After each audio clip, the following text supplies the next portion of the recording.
Picture this. It's late 2014, and you're going on yet another mind-numbing YouTube bender. In between meaningless tutorials and let's plays of games you don't even know about, a video piques your interest.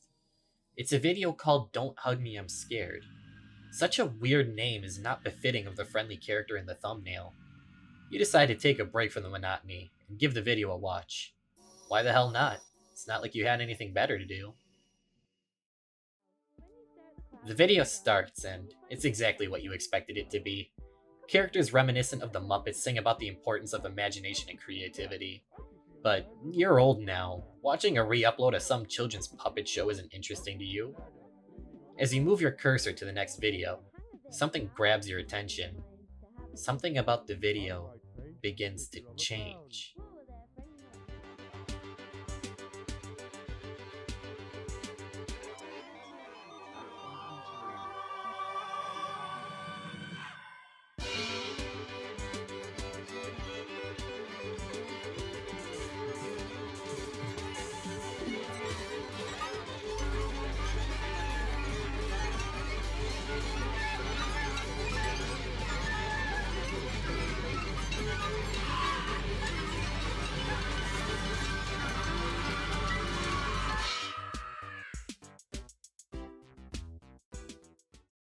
Don't Hug Me, I'm Scared is a perfect example of why internet horror series are so captivating to me. With the age of the internet came a whole new way to tell stories. No longer were you confined to the pages of a book or the screen of a theater to tell a story. The world's your oyster now. Maybe you'll Photoshop a couple photos of some spooky guy at a playground and post it to a forum. I'm sure nothing will come of it. The age of the internet brought creepypastas, freelance horror games, and more. But the most interesting and captivating facet of internet horror for me has got to be the web series, or ARG, which stands for Alternate Reality Game. These ARGs break all the conventions of storytelling to give you some of the most terrifying content you can find on the internet. And unlike going to see a horror movie, all of these content creators do what they do for free. So what the hell, it's Halloween, hopefully. And to get into the spirit, I'm gonna ramble on about something I enjoy and shine a spotlight on creators that deserve it far more than I do. Prepare for a scare because I'm going to be talking about my favorite internet horror web series slash ARGs or other scary videos that I found interesting that I think would be an interesting watch for you. Okay.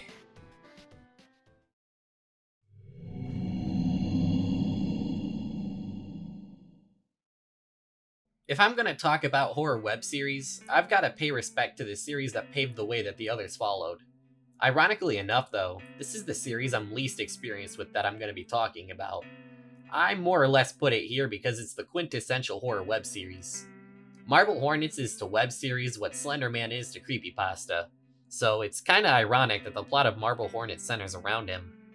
The first video on the channel, titled Introduction, tells us the basis for the story.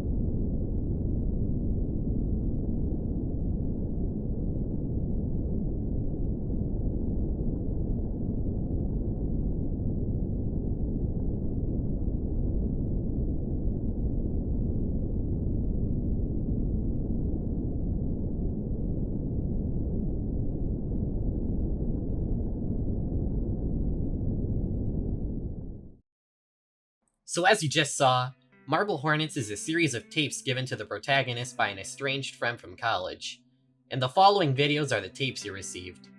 The tapes get darker as the series continues, with appearances from Slenderman. Shut up, this was back when he was still scary.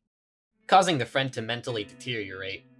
Eventually, a second channel gets added to the mix called To the Arc that is from the perspective of Slenderman, referred to as the operator in the story. Truth be told, this is where my knowledge of this story stops, so if watching the granddaddy of internet ARGs interests you, give it a watch.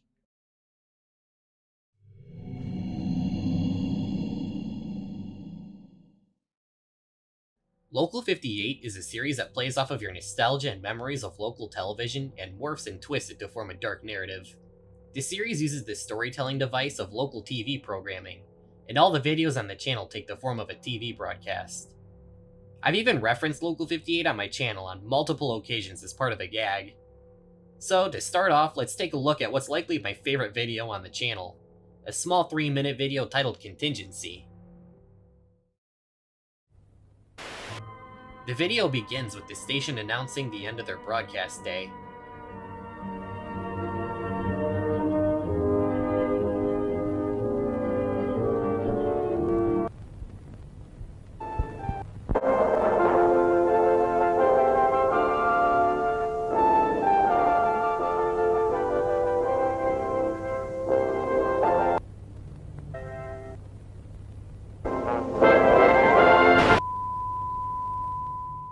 Right away from the visuals, we can place this video likely sometime in 1969, because of the photo of the moon landing being used. Suddenly the transmission is tampered with, and what seems to be a message in the case of US contingency begins to play.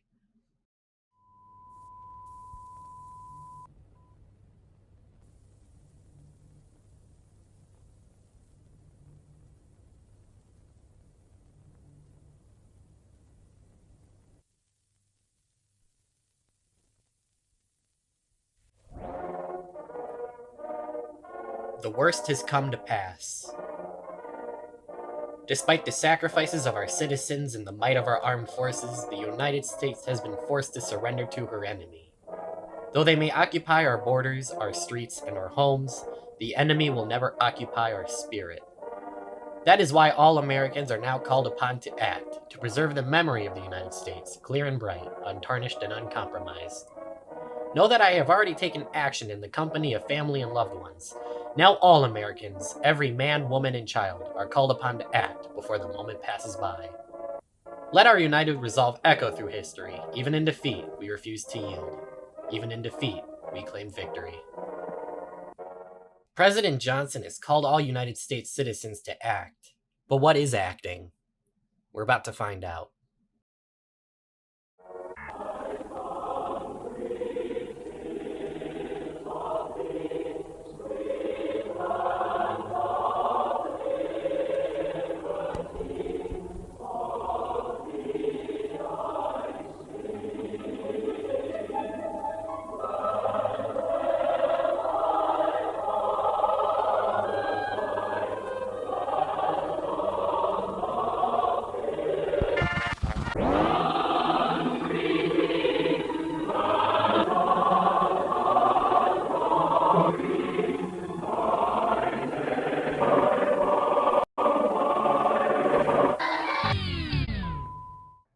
Take a firearm, slaughter your family, move onto your front lawn keeping your head held high, and shoot yourself in the head, all while local law enforcement is forced to make it happen.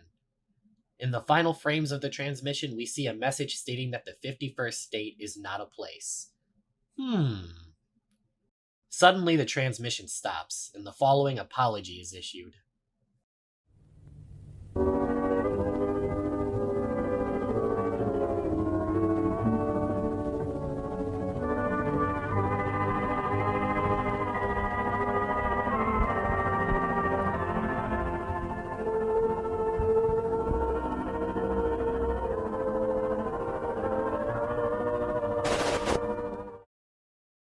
In the final frames of the video, we can see that the station had the apology on hand and ready.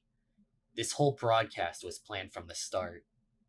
The implications this leaves are mysterious and terrifying.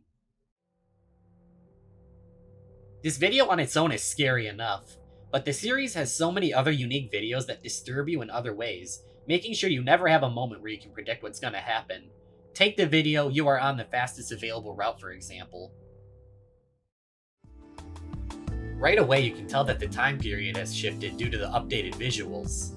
The schedule for the broadcast begins to play as once more the transmission is interrupted.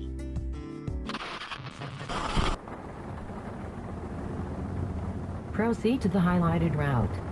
We now take the point of view of a dashcam of a traveling car. The GPS in the car guides the driver along an increasingly bizarre route, going from city streets into the deep woods. Then, the GPS's tone begins to change.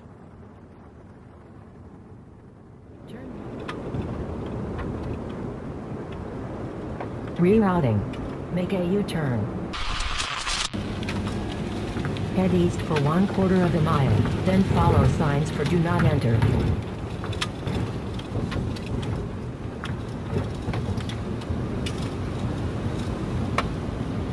Continue on unnamed road. Then, in 300 feet, turn off your headlights.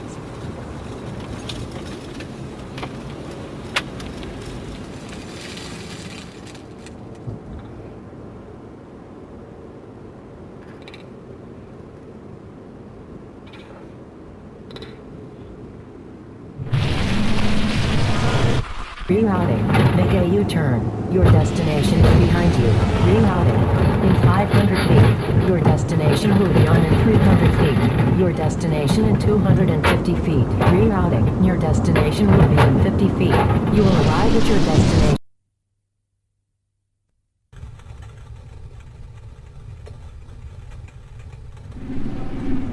You have arrived.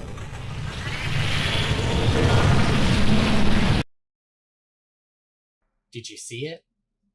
If not, let me just rewind a couple seconds.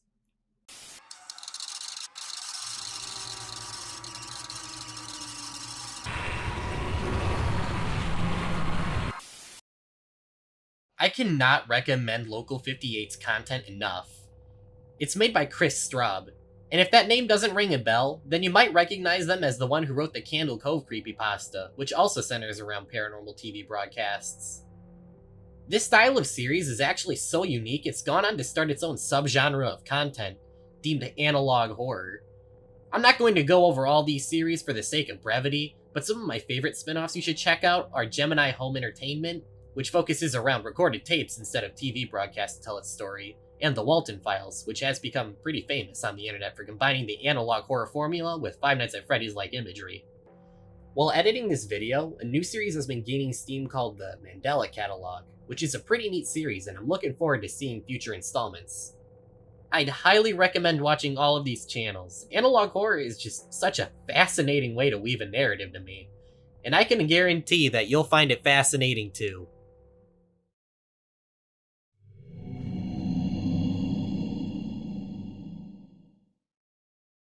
This one really brings me back to my creepypasta reading days. The gaming creepypasta is just such a classic on the internet. Ben Drowned, Godzilla NES, Herobrine.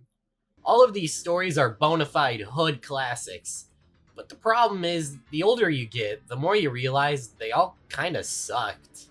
Sure, the novelty of a haunted game is scary as a child, but a lot of these stories only rely on shock value and tropes to scare you, which leaves them feeling underwhelming when you read them as a wrinkly old adult. Right? Like, I can bet a couple of you used to be scared of sonic.exe, right?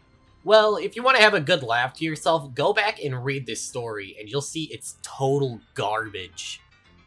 His eyes are wide and black and once again crying blood, which also looked hyper-realistic. And there were two small glowing red dots in those black eyes staring right at me, as if staring into my mind. His grin was wide and demonic. It literally stretched to the sides of his face like a Cheshire cat, except Sonic had fangs. Very sharp fangs. Much like the werehog's teeth, except more vicious looking, somehow yellowish from the look of it. He had stains of blood and small bits of flesh on his lips and fangs as if he ate some sort of animal. Wow. Truly a classic piece of literature here. However, a recent ARG fully capitalized on the idea of a haunted or otherwise creepy game, and made one of the most shocking and intriguing videos I've seen on the internet. The video is titled What Happened to Crow 64, and it initially takes the guise of one of those dime a dozen gaming YouTube channels. Aw, man. The narrator of the video, Adam Butcher, begins to explain that during the 90s, a developer tried to toss their hat into the platformer ring like Mario 64 or Banjo and Kazooie by making a game titled Catastrophe Crow. Butcher goes on to explain the head developer was named Manfred Lorenz, an artist and perfectionist who aimed to create what he called an eternal revival system within the game. Another important thing to note is that the game was based off of a drawing Lorenz's daughter made. However, development for the game starts to go downhill, as it appears that Lorenz's personal life has made it hard to complete the game. Eventually, all the workers are fired and development is taken on exclusively by Lorenz, until eventually he snaps. He rides his boat into the ocean, jumps off, and doesn't come back up to the surface. He only left a note for his wife behind.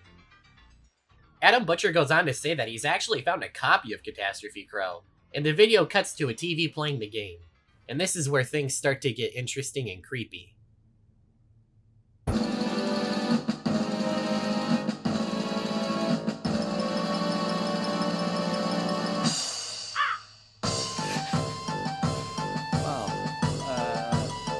Let's see.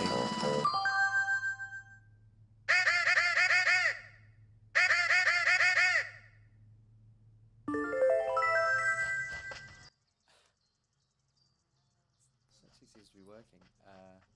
The game starts out like any other 3D platformer its type would, in a sunny, grassy plain full of adventure. Yeah, it's got the. He works his way into a building simply titled Work. All right, let's see what's in here.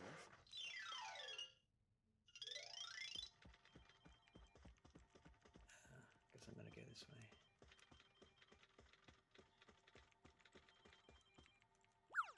It's kind of Mario style. And jumps into a computer, leading them to the first level.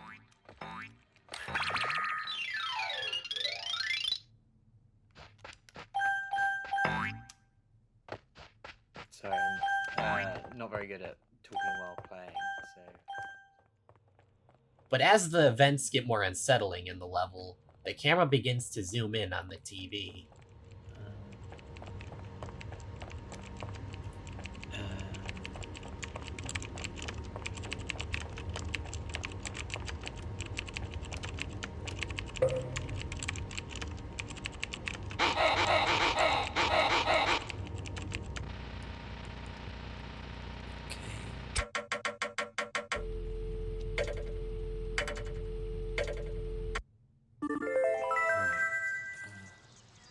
Back here.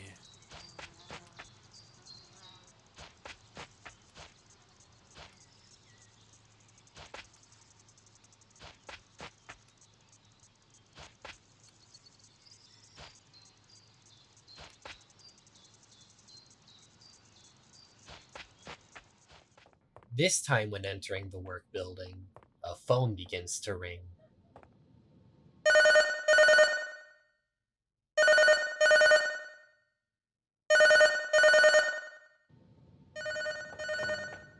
Okay. Try the other way.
This adult crow is seen jumping off the boat with what appears to be game-making equipment, mirroring the fate of developer Manfred Lorenz. Turns out he took all that remained of Catastrophe Crow to the bottom of the ocean with him, leaving the beta copy the narrator owns as the only surviving piece of this forgotten game. But before the viewer can fully process this information, something begins to happen.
The overworld has become distorted, and behind where the crow starts, we see a model of the same house that the Wrens lived in.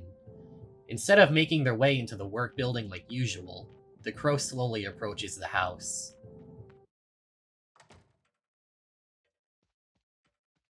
The crow appears aged now with gray feathers and glasses, and they begin to explore the inside of the home.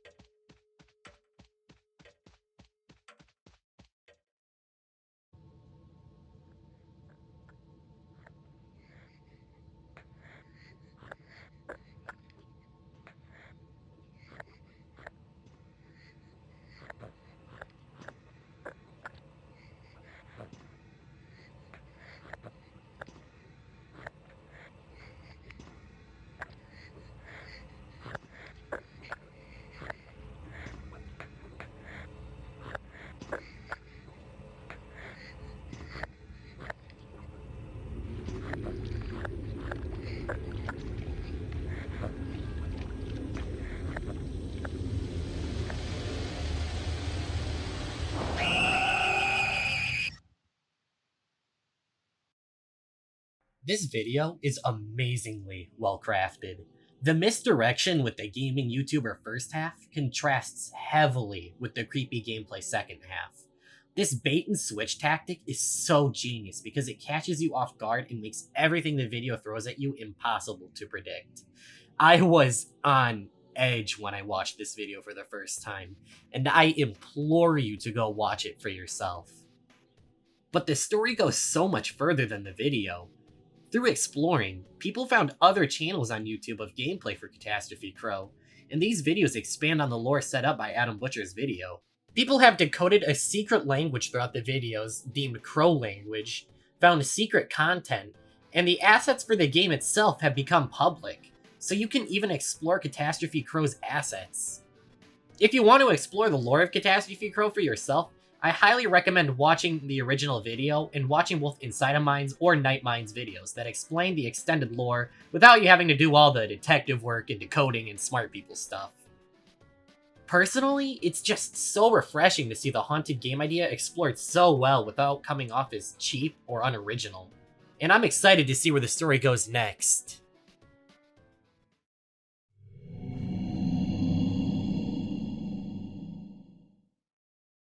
As I stated before, one of the reasons I love internet horror series so much is the unconventional ways you can tell a story. You wouldn't expect to see something like Local 58 or Catastrophe Crow on a theater screen or TV show. It's just something that could only happen in the modern era, and I'm all here for it. So that brings me to the final AOG I'll be talking about, which has the weirdest way of presenting its story that I think I've ever seen in a web series. Spongebob conspiracy theory videos. I'm not kidding. This ARG centered around SpongeBob conspiracy theory videos is one of the most crazy and most original web series I've ever seen. So let's just jump into it so you can see for yourself. The first 2 episodes in the series are played completely cut and dry, nothing out of the ordinary happening. However, I do suggest watching all of these theory videos because they are some seriously convincing stuff, and I mean that sincerely. I don't think I'll ever watch SpongeBob the same way again. They are that good. Anyways, nothing suspicious happens until the end of the 3rd video in the series, the Mrs. Puff theory. After the video concludes, the point of view for the video suddenly shifts. Thank you for watching, and thanks to NordVPN for sponsoring this theory. Go to nordvpn.com/AlexBale or use code AlexBale.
Yeah, it turns out there's more to these videos than the Spongebob theories. We see more of this other side to the conspiracy videos at the end of the fourth theory, the evolution theory. You guys have been insanely supportive with these SpongeBob theories, so I guess I have to make more. I've been your host, Alex Bale. Thanks for watching.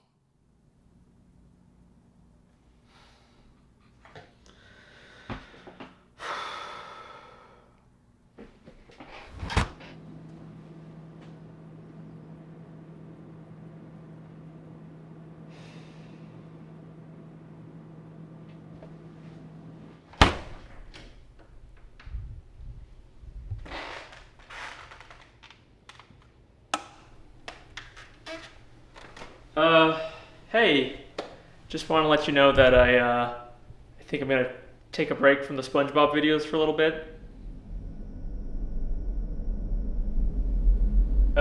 It's not you. I mean, the videos are great. People love them. It's just, I think I want to go back to making actual films for a bit.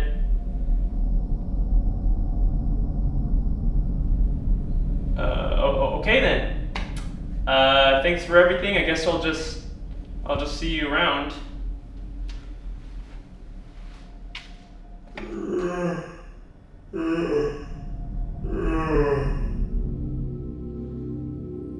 When I found you were unnoticed and unloved. But now you have millions of views. You have sponsors. Why would you forsake them? I just, I don't want to really make these videos forever. I don't want to be known as the Spongebob guy.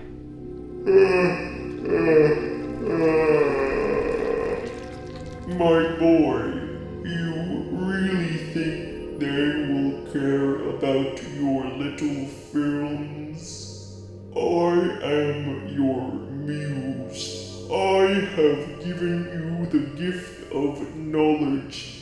If you wish to go back to anonymity, then be my guest. But I know who you really are.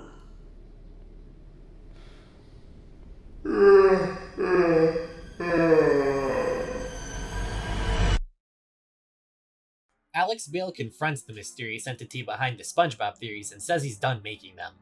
This is because he doesn't want to be known exclusively for making one type of content about one piece of media for the rest of his career. Aw, man. Anyways, the video concludes with the entity telling Alex that they know they won't quit because deep down he knows he loves the success and attention that the theory videos have brought him. The beginning of the fifth theory video is a little bit different than the others. After his introduction, the point of view once again shifts to Alex Bale, which until now didn't happen until the end of the video. It shows Alex Bale as he reacts to criticism of a short horror film he uploaded called Late Night Snack. The comments ridicule him for deviating from the successful SpongeBob videos. His audience wants SpongeBob, so if there's no SpongeBob, there's no audience. We are then shown a snippet from a video from someone called the Cynical Critic. Taking a trip to their YouTube channel, it seems the Cynical Critic is a movie reviewer that has some pretty unpopular opinions about some very critically acclaimed movies. Obviously, dunking on well-loved movies for the hell of it is going to get you some negative attention. So on July 20th, 2021, the Cynical Critic released a video called The Cynical Critic Reacts to Hate Comments. At the beginning of the video, we see quite a few of the critic's unlisted videos, and they seem to contradict his newer uploads. His opinion about The Dark Knight seemed to flop overnight, and apparently he had a change of heart about Disney's Star Wars. These contradicting views start to make sense when you rewind the video by just a few seconds. For a second, we get to view the critic's email, and delving into the history of his email reveals the tragic character that is the Cynical Critic. At the bottom, we see an email from a friend named Anthony, talking about how he did a great job editing the Star Wars video. It seems like this YouTube channel is a passion project headed by two friends, the critic named Mark and Anthony, his friend. All that changes on June 26th. He receives an email telling him that his mother is being denied medical insurance, which leaves her monetarily distraught with a deadly ailment of some sort. 2 days later, he uploads a video, why Pulp Fiction is kinda overrated. This is his first video to break 1,000 views, and it's his most critical to date. Desperate for ways to help his mother, he formulates a plan to gain views from hate and negativity, bringing him revenue to help his mother.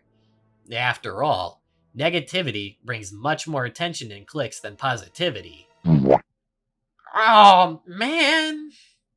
This is reinforced by the videos getting increasingly more cynical and negative, and him posting his own videos and antics on Reddit and Twitter, gaining him more views more quickly at the cost of his dignity and public image. This change hurts Anthony. He sends an email to Mark, and to quote, "Now it looks like we're some hot take contrarian to steal views." A few days later, Anthony disappears, and the police begin searching. He uploads his 2 most infamous videos, the Dark Knight and Parasite videos. And a day later, he receives an email. It turns out his mother could receive insurance after all.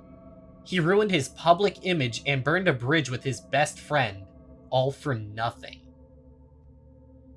The most recent emails are a bit odd, however. He receives an email detailing a possible sponsorship between the cynical critic and a corporation named HMF. We don't know what it stands for just yet. He also receives an email from someone named Sonk the Blue Rat telling Anthony to watch his videos. We see more of Sonk the Blue Rat later in the video. This next one comes from Sonk the Blue. We are going to move right along to The Dark Knight. So let's see what people said over there. The critic seems deeply unsettled by this account. It's almost like he really did watch the video he was sent by email and he was disturbed by the content within. We are led to the Sonk the Blue Rat account. Yes, I still promise this all relates to the Spongebob conspiracy theory videos. This ARG is wild. Anyways, visiting the channel, we see 3 videos. These videos are bizarre, so I figure I'll just show them to you. Hey kids, it's me, Sonk the Blue Rat. Do you want to be my friend?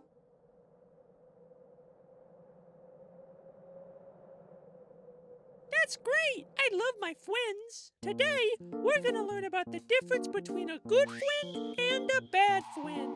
A good friend is someone who supports you, no matter what. Look at this friend here. He's a good friend. He gave me a flower. That's a good friend. Uh-oh, look at this. This is a bad friend. He only cares about himself. He doesn't care about what you want. He doesn't care about what you need. That's a bad friend. And bad friends go to the bad place.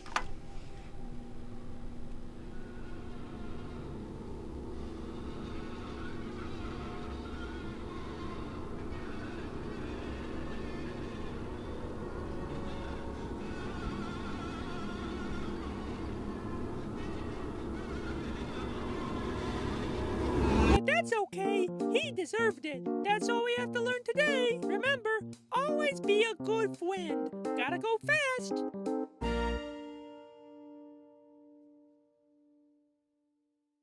It appears this video was made by Anthony sometime after his disappearance and is targeted towards Mark.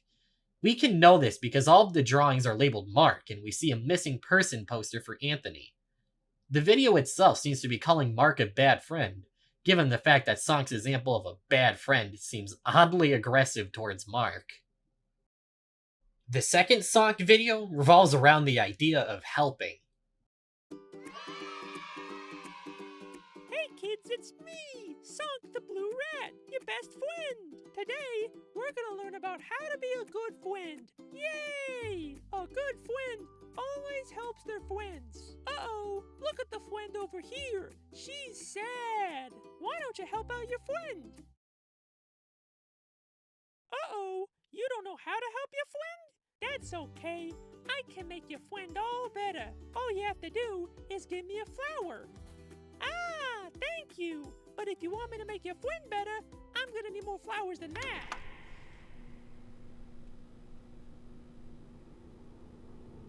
What's the matter? Don't you want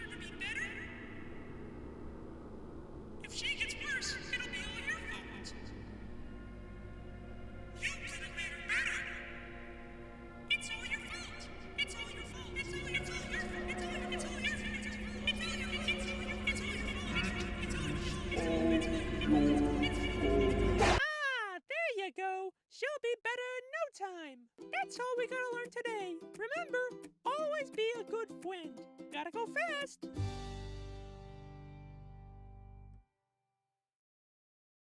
So it appears that this bootleg Amy over here is a stand-in for Mark's mom, given the fact that they both appear sick and in need of help. Suddenly the video cuts to this eerie segment where bootleg sonic.exe speaks to the camera, and right before this segment ends, we can make out a familiar voice.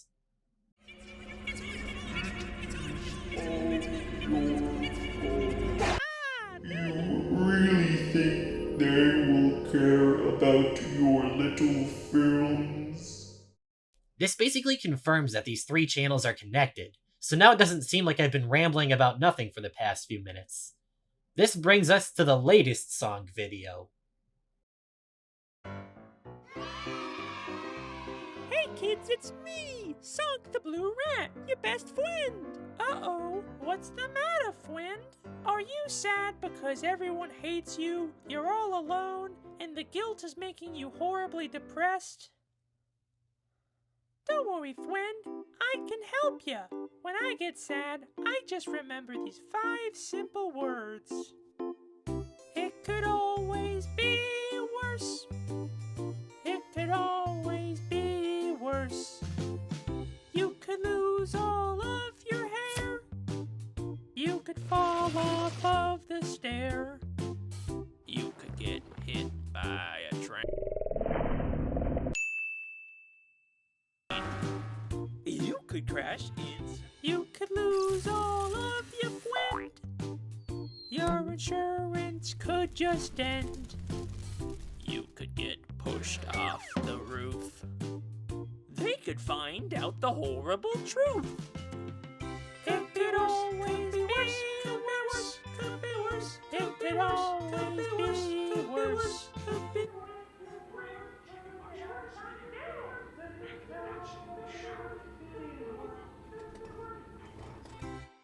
Don't you feel better, friend? And since you've been such a good friend, I've got something special for you. I've got a brand new friend just for you. Gotta go fast.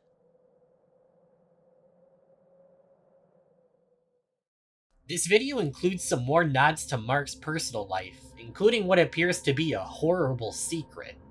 We also see what appears to be a shot taken from inside Mark's home without his knowledge, which means something unwanted is in his house. Sonk at the end states he has a new friend for you, directed of course towards Mark before the video ends. Going back to the Cynical Critic's Dark Knight review, we can see the door in the background of the video slowly opening over the runtime. Something is living or visiting the critic's house, and it may just be the entity that writes Spongebob conspiracy theory videos. This finally brings us back around to the Spongebob conspiracy theory videos. In the 6th and most recent video at the time of making this, the video begins with an ad read. Let's take a look. But today, I'm actually sponsored by a company that I'm really excited to talk about. Happy Meat Farms is an animal farming company that offers a variety of different delicious meat products. In the meat industry, there's so many factory farms out there that force thousands of animals into tight, unlivable spaces and pump them full of GMOs. But Happy Meat Farms is a completely humane and organic alternative. Every animal has plenty of wide outdoor space to roam free, and every animal is raised 100% naturally with no added chemicals. As an animal lover myself, I am so grateful to be sponsored by Happy Meat Farms. If you want to learn more about them and what they stand for, go to happymeatfarms.com. Now let's begin the theory. Wait a second. That's not Raycon. That's not Raid Shadow Legends. That's not NordVPN. What kind of ad read is this? I gotta take a look at the website. It appears that Happy Meat Farms are just some random farm dedicated to creating humane conditions for their animals. Let's watch the little introductory video you get upon opening the webpage.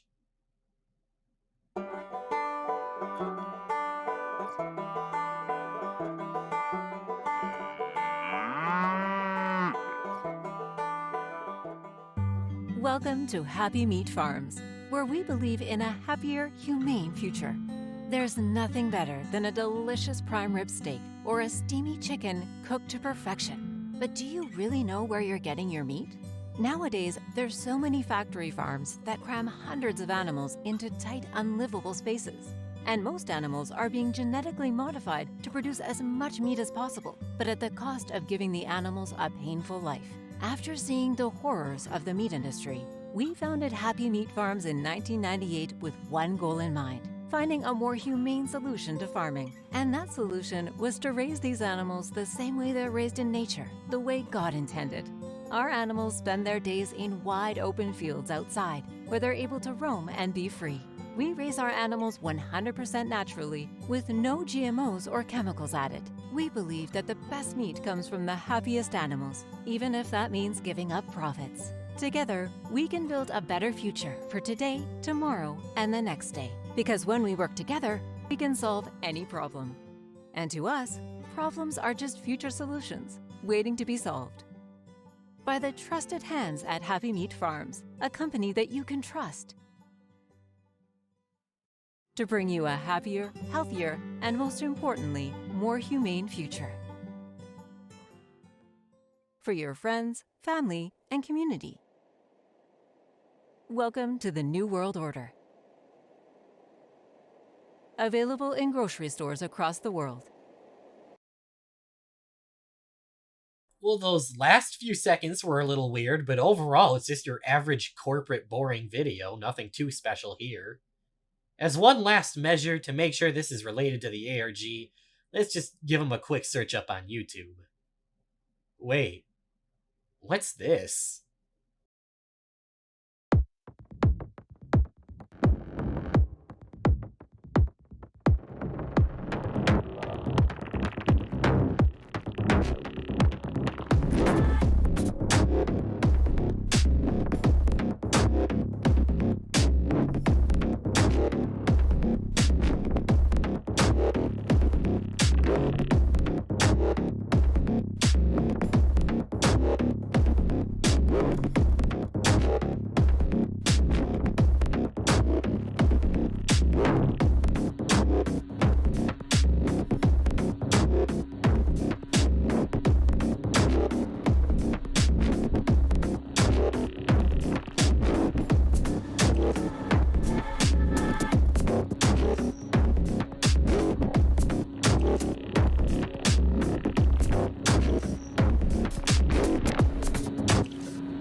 Hey, remember when this video was about a guy who made Spongebob theories?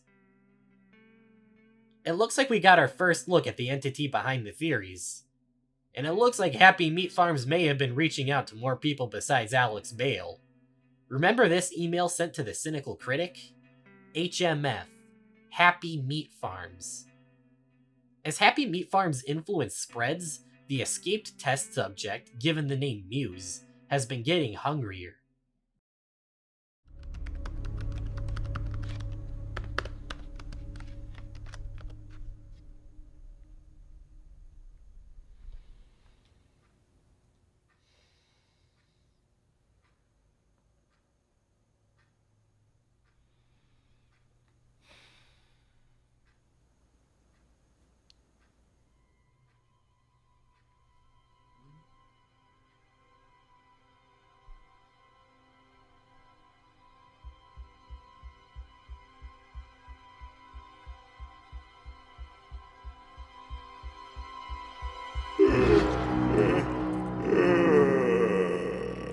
Why are you on my ceiling? My boy, you have done well. But if we are to continue our work, I will require something more.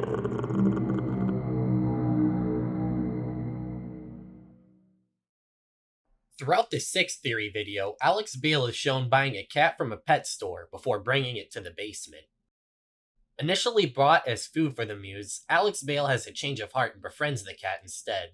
Later, the following scene plays out.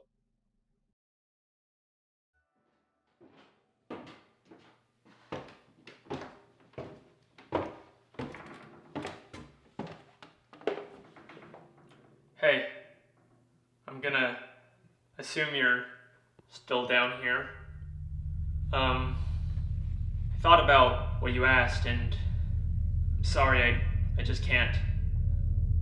I mean, it's one thing to buy you meat, but a living animal, like a cat, that's not a line that I'm willing to cross. And if that means you're not gonna give me SpongeBob theories anymore, then so be it. But honestly, man, good luck finding someone else that's gonna be willing to be a part of whatever this weird relationship is between us. Come on, I know you can hear me.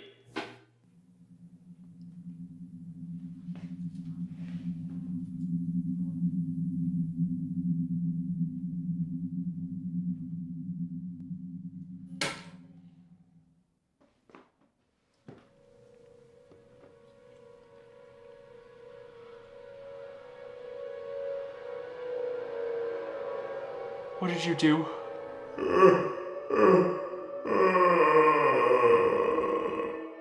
My boy, I took what you brought me. No, but I changed my mind. I didn't give you the cat. You purchased the cat. You brought it to this home. I simply finished the job. No, this is not what I wanted, okay? This isn't worth it. We are fucking done.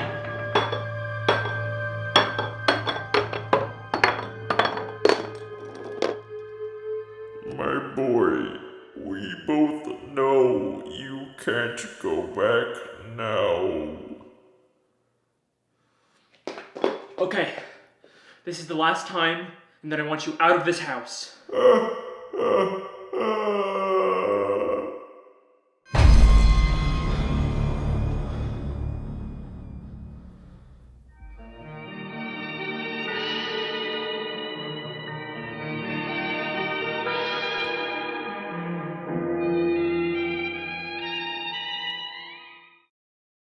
And that's where the plot is currently. I'm personally very excited to see where this ARG goes, and I wanted to get in depth here in this video. Seeing as it's an ongoing series, I wanted you guys to get caught up for the next installment. The sentiment of this ARG also sits with me personally. The meta-narrative of a content creator's relationship with their audience and the effect it can have on the creator is one that's very relatable if you make content. In the same way Alex Bale doesn't want to be known as the Spongebob Guy, I don't know if I want to be known as the TF2 guy. Is it easier to cave in to whatever works and get burned out and apathetic towards the thing that once inspired you to make content? Or make what your heart desires and fall back into the pit of irrelevancy? Forget that, I'm gonna make the content I want to make and you're gonna have to deal with it, you stinky losers. If you made it this far into the video and liked what you saw, leave a like and comment. That stuff does wonders for the algorithm. I also want to say that I've barely scratched the surface on internet horror web series. There's so many more web series and ARGs to talk about. So if you want a sequel to this video, just support the video or ask for one. The links to all the videos will be in the description. I hope you enjoy them as much as I do. Also, TF2 content isn't going anywhere. Don't take this as a sign of resigning from that. Anyways, thanks for watching and have a good one.